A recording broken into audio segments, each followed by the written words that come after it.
মা, পৃথিবীতে এরকম অনেক দেশ আছে যেখানে কাজের লোক পাওয়া যায় না মা, কিন্তু বাসার সবাই মিলেমিশে কাজ করে।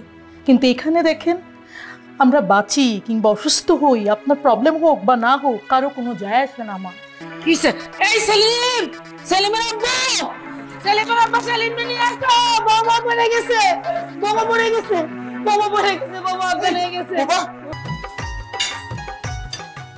কি ব্যাপার বৌমা, তুমি এই পানি কাটতেছো কেন? তোমার না জ্বর?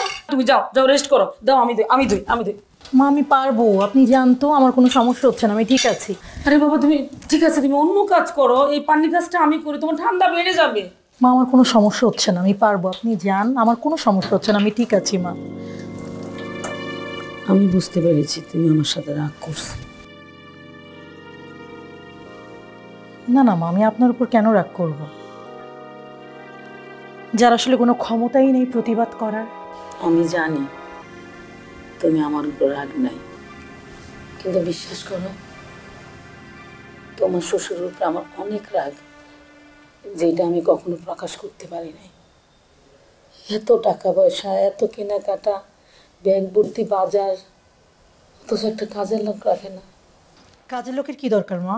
বাসায় তো অলরেডি 2টা কাজের লোক আছেই। মা, আপনি আমাকে সাপোর্ট করেন বা না করেন আপনার ব্যাপার, কিন্তু দেখেন এবার আমি কি করি। কি করবে তুমি? মা, পৃথিবীতে এরকম অনেক দেশ আছে যেখানে কাজের লোক পাওয়া যায় না মা, কিন্তু বাসার সবাই মিলেমিশে কাজ করে।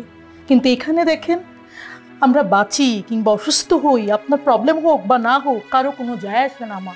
ওই আমাদের কাজ আমাকেই করতে হয় না মা? ঠিক বলছো, এই বাড়িতে পুরুষ মানুষ এক গ্লাস পানি দিলেও খায় না।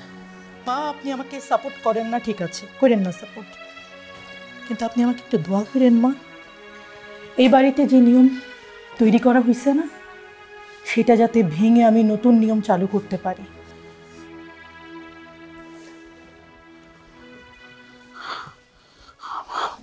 এই সেলিম, সেলিমের আব্বু, সেলিমের আব্বা, সেলিম নিয়ে আসো।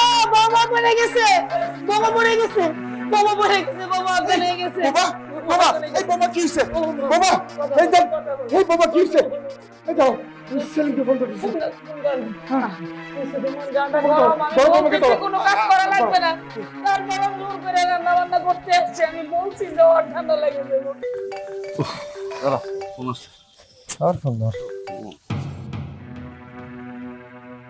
আব্বা কি শুরু করছে কথা? আবার ফোন দিছে আব্বা।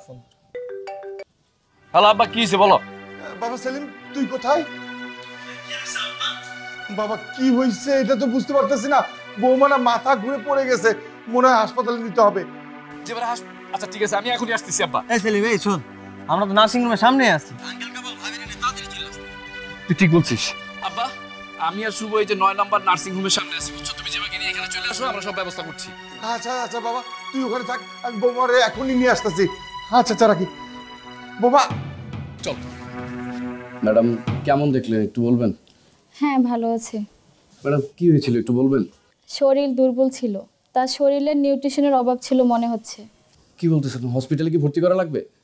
না, লাগবে না, স্যালাইন শেষ হলে বাড়ি নিয়ে যেতে পারবেন। আর কিছু টেস্ট করতে দিয়েছি, এগুলো করে রিপোর্ট নিয়ে আসবেন। জি আচ্ছা ম্যাডাম।